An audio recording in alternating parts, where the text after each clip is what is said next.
Lightning like Steve McQueen. I'm in the fast lane when the light turns green. And I built tough, I ain't nothing but grit. Cause I made rugged blood, sweat, and spit. Yeah, like a horse I fly. Better push yourself in for a bumpy ride. I like to play hard, but I work harder. And I weather the storm cause I'm built stronger.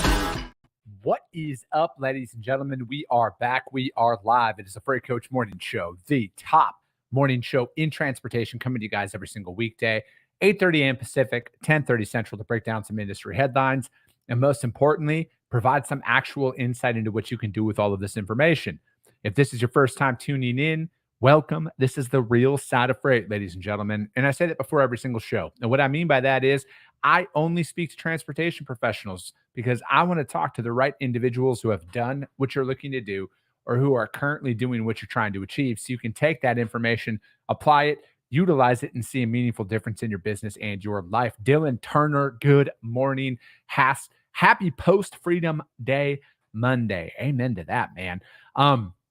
It is post-holiday weekend, and it is a wild morning over here already, man. We already got a bunch of loads picking up, loaded, and driver delivering up in like literally the furthest northernmost point in Canada I've ever gone this morning.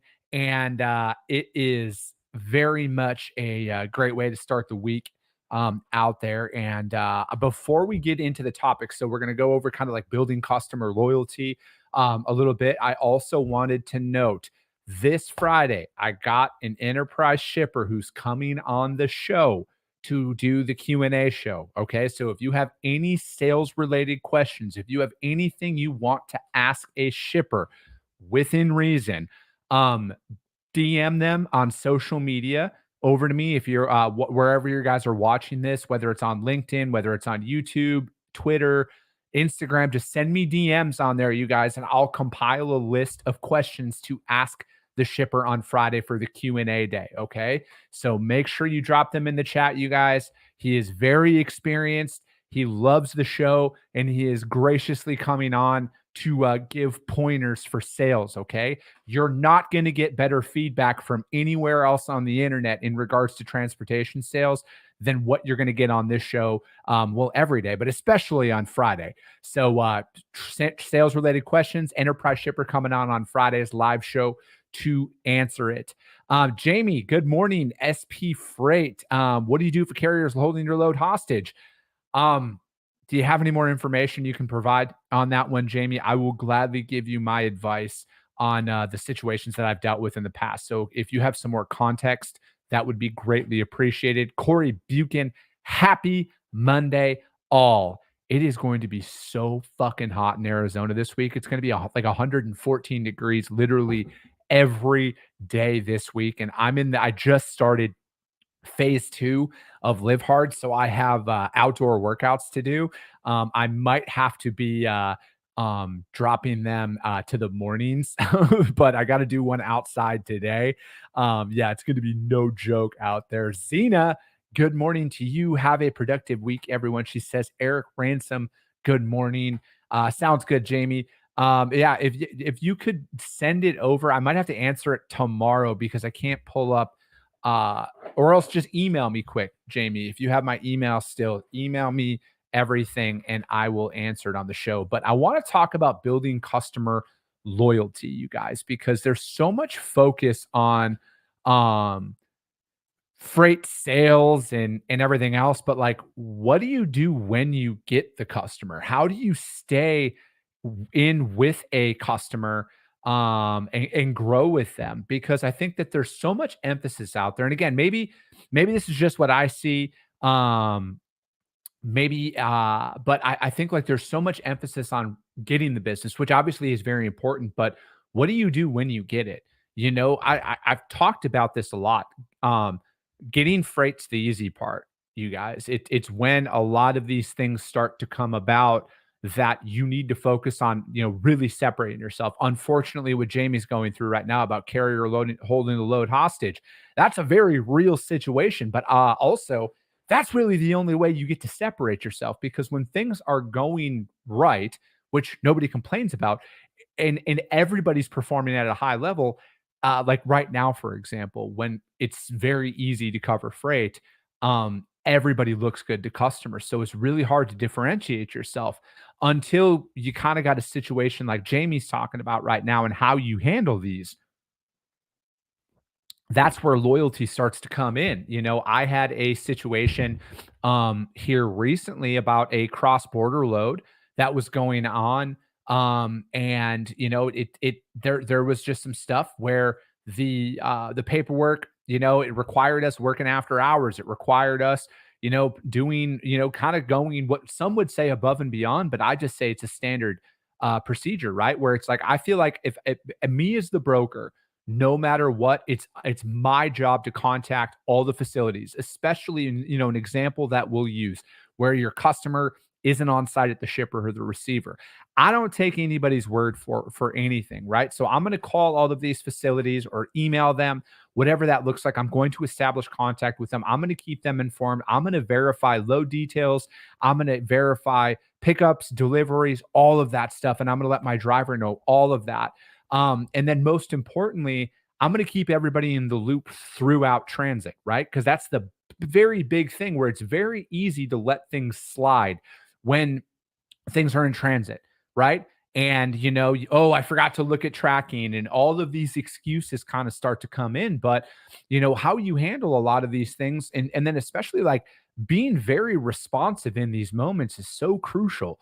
You know, like I hate it when things go wrong, right? Just like everybody does. But I have found that the faster you deal with stuff, the faster you provide solutions, the faster you are, you know, responding to your carriers, you know, your customers and your carriers in these instances, the more the quicker to a resolution that you're going to become, and that's where the real value starts to show itself out there. Because again, if everything's going right, that's awesome. Don't get me wrong, but why does a customer want to work with you more? And I think how you handle the bad situations, air quotes, bad situations, is crucial, and it's just as crucial out there on the when you're dealing with carriers as well. Because for some reason, brokers only want to think that they have to service the customer. Your carriers are your customers too, right? Like there's situations where, you know, if there's a layover, because layovers happen, right? Things happen in this industry. I don't wait for my driver or my customer to approve an accessorial, a layover, stuff like that. I pay the driver with the anticipation that I'm going to get reimbursed from my customer. And if I don't get reimbursed from my customer for whatever reason, I'm going to question if I want to work with that customer ever again, because it's not the driver's fault in a lot of these situations out there, right? So as a broker, you have to balance both sides of the equation here, because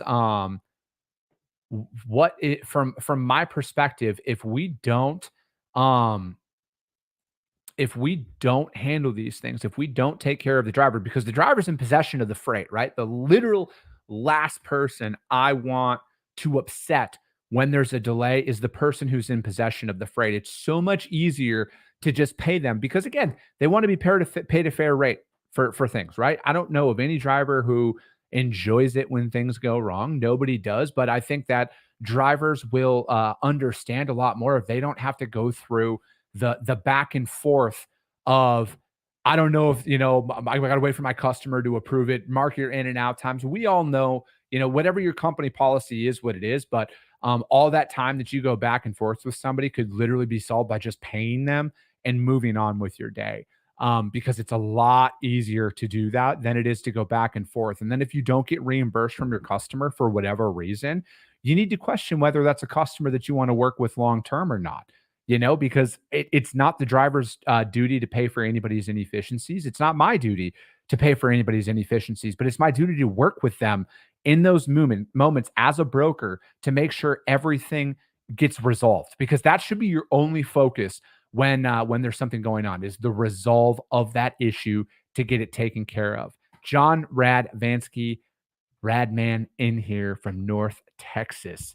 Good to see you, John. And that's like just one of those things that again, like customer loyalty goes a lot deeper than what I was talking about right there. But again, once you get in the door, you guys, once you start moving freight, everything's great until it's not, right? And then you really need to be available to handle issues take care of them. And I think like that, if you do that and you're responsive to your customers and your carriers in those moments, that is the best way to build loyalty on both sides of that there. Jamie says he's also demanding that I now pay him to lay over in full payment up front and us rep up and after we pay him. Yeah, Jamie, again, I'm going to need more context. So please just email that over to me. Micah Campo, howdy from Texas. Good to see you. Micah's and her husband are a heavy haul carrier, you guys. I saw her put a post out there this morning. If you guys have any heavy haul freight in Texas, hit up my friend Micah here. Okay. She comes on, she tunes in all the time. They are all over the place. Well, at least in Texas, I know that for sure. Hit them up if you guys have any legitimate heavy haul freight. Okay. For her and her husband, hit up Micah Campo. Let me see here, you guys. Let me see here. All right. Sorry, guys. I got a quote from a customer coming in here. One quick second here. Give me just 1 second.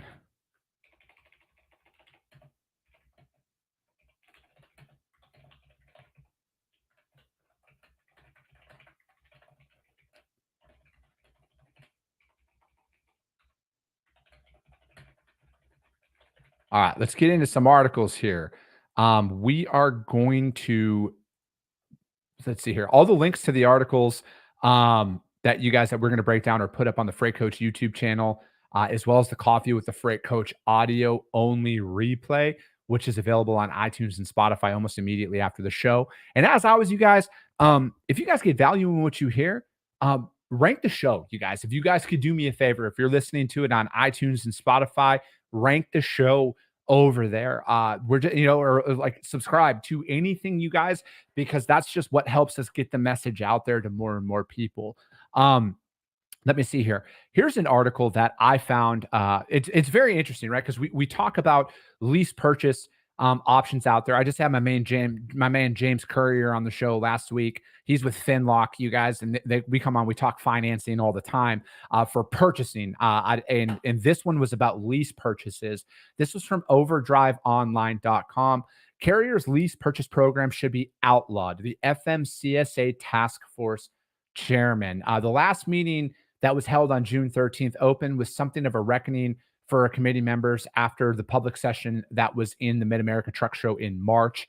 Their task force members heard from truck operators with direct experience in truck lease purchases with motor carriers. The direct testimony came alongside an information collection request for real-world truck lease contracts that reps the Consumer Financial Protection Bureau out there. CFPB reps Ryan Kelly and Emma Oppenheim plan to present findings of a contract terms analysis at the next task force out there, yet underscored a need for more examples from around trucking to help with this. Truckers and motor carriers with lease purchase programs are encouraged to send in example contracts to TLTF, that is Tom, Larry, Tom, Frank, TLTF at DOT.gov.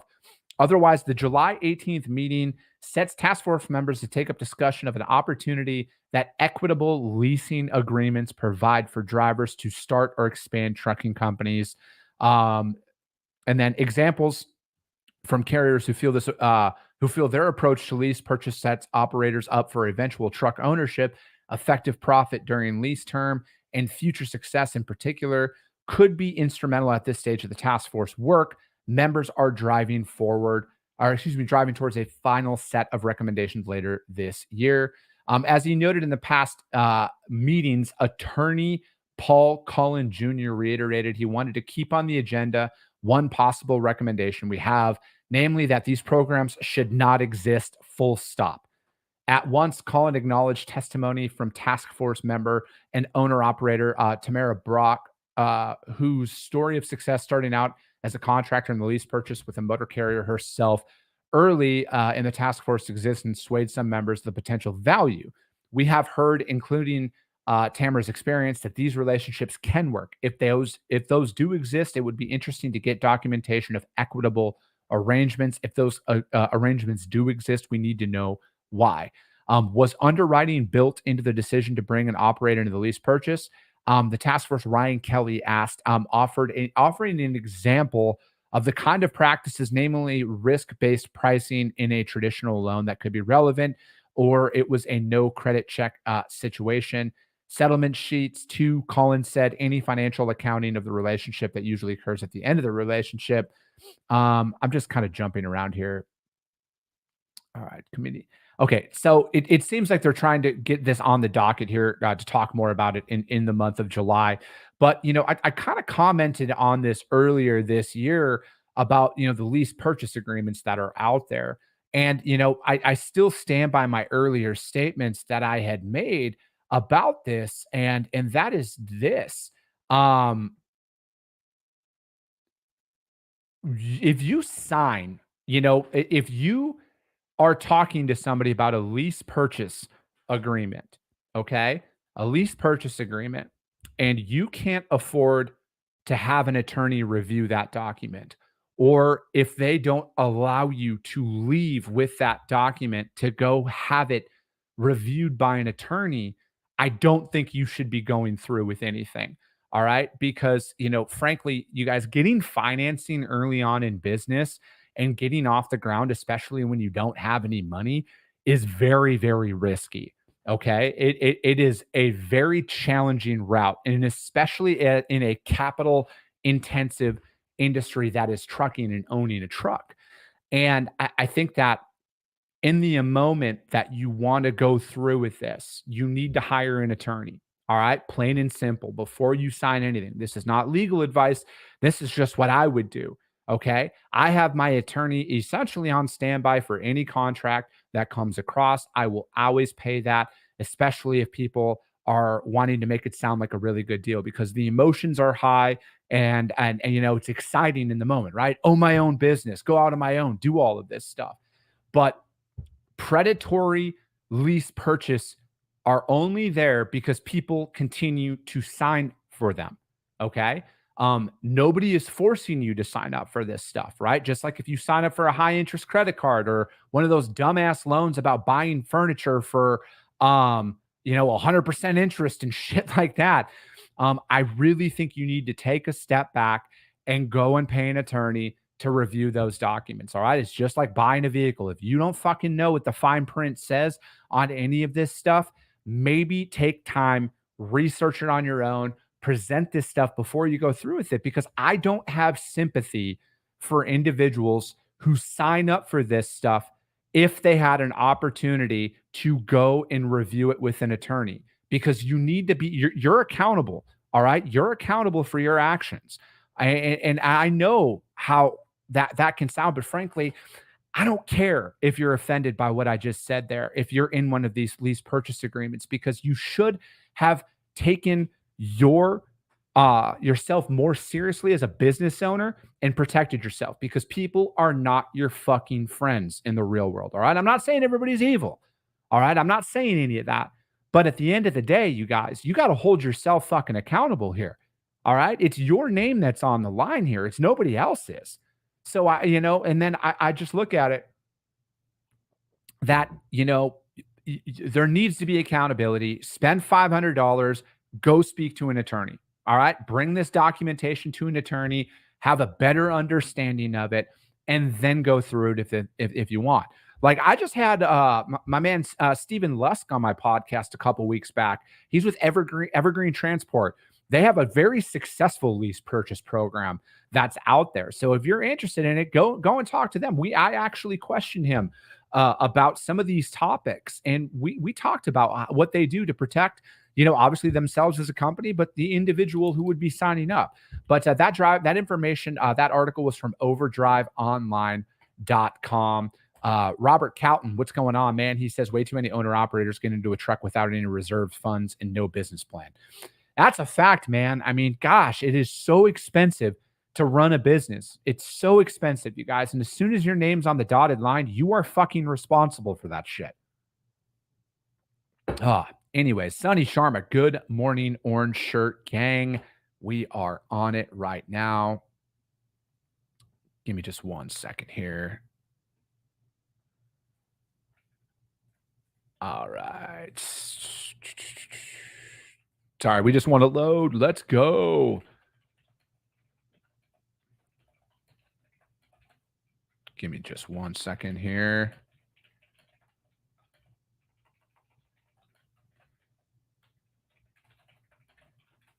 Perfect. Win and Freight, you guys. Win and Freight live. You guys know where I got that rate from, right?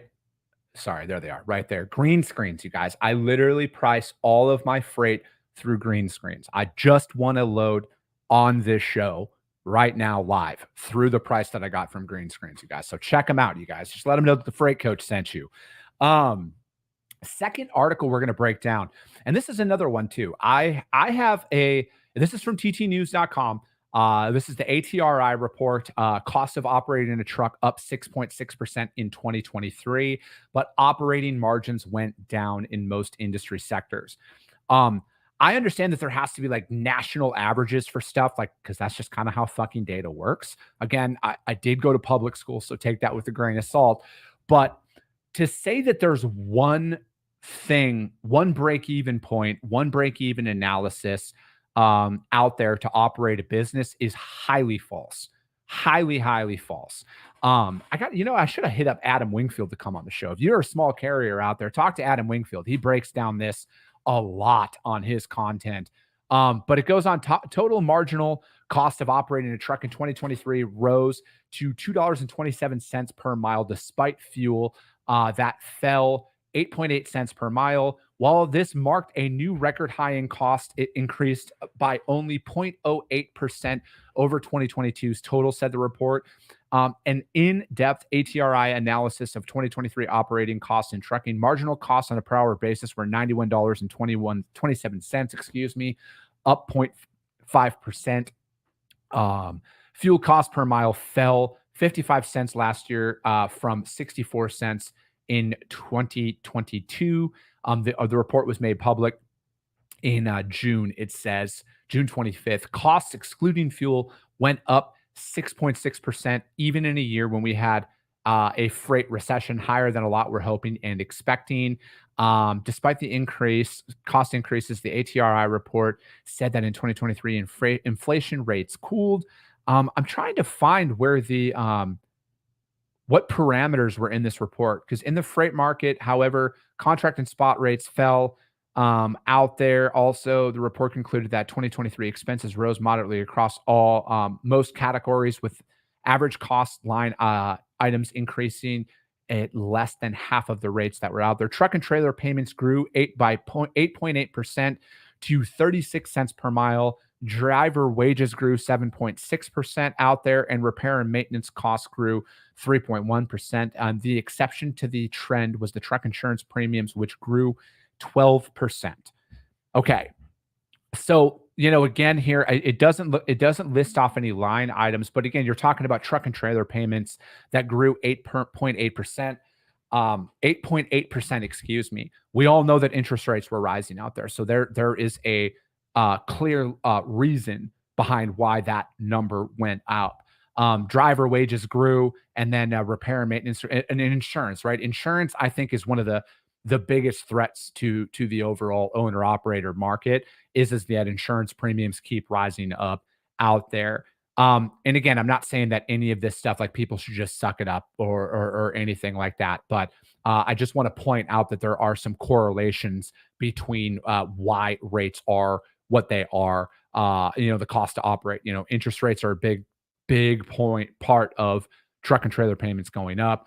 Annualized on one hand, less. All right. Operating margins were declining.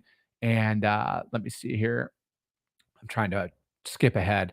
On one hand, we saw wages go up. That was predominantly driven by less than truckload due to the market shifts happening in that space and union contracts as well. But we didn't see, okay, so this is trucking as a whole. If they're talking about LTL and driver wages going into that. In the truckload sector, the operating margin was 3% on average, down from 8% in 2022. Leslie said in the refrigerated space, it was 2% in 2023 versus 6% in 2022. Going down the line, you had several factors where operating margins were half of the way they were in 2022. The one exception to that was the less than truckload sector. That's largely because there were more of a market out there. Okay. So this was speaking very much in general terms out there and talking about the cost of operating a truck. But based on my uh, perception here, they blended LTL and truckload into the exact same category. Um, but I look at it like this, to say that, to look at that and then think like, hey, 227 a mile, and then I got to put my margin on top of that as a, and but I don't want to speak too freely about this because Adam Wingfield is very much the subject matter expert on this. And I'm going to text him and see if he's available to come on and talk about this here coming up. But I just think like if you're going to take what national averages are and price your services based on that, I think that you know, you're going to have a very challenging time out there because not all 500 miles is the same, you guys know, especially if you're going out there and trying to price your freight out and then thinking that you need 227 a mile, for example, on every single mile that you move. You got to factor in a lot of these things, right? Like, are you making exponentially more on certain lanes going out, and does it average out to where you're pricing it to where you're pricing in your profit and you're not just taking freight for the sake of taking freight? I think that learning and studying freight markets is going to help you through this. But to sit here and say that you know it that it's at 227 a mile out there nationwide, I don't think that is applicable to every single business that is out there, and that's not how you should price all of your freight out there as well. You really, really, really need to know your costs, you guys. I would say at this point in the year, it being halfway through the year, you guys should do a P&L assessment. All right, profit and loss assessment. You guys should look at all of your books right now and see where is all of your money going. How can you clean up your balance sheet? All right, to make and really get a better understanding of it. And if you're operating a business and you do not know what your profit margins are at, and if you do not know what a balance sheet is in a P&L, please hire a CPA, please hire a bookkeeper right away and get your shit in order, because that is going to help you stay in business for the long term. But that is going to be it for today, you guys. I got a guest coming on tomorrow. We are going to be discussing the new Federal Maritime Commission ruling about detention and demurrage.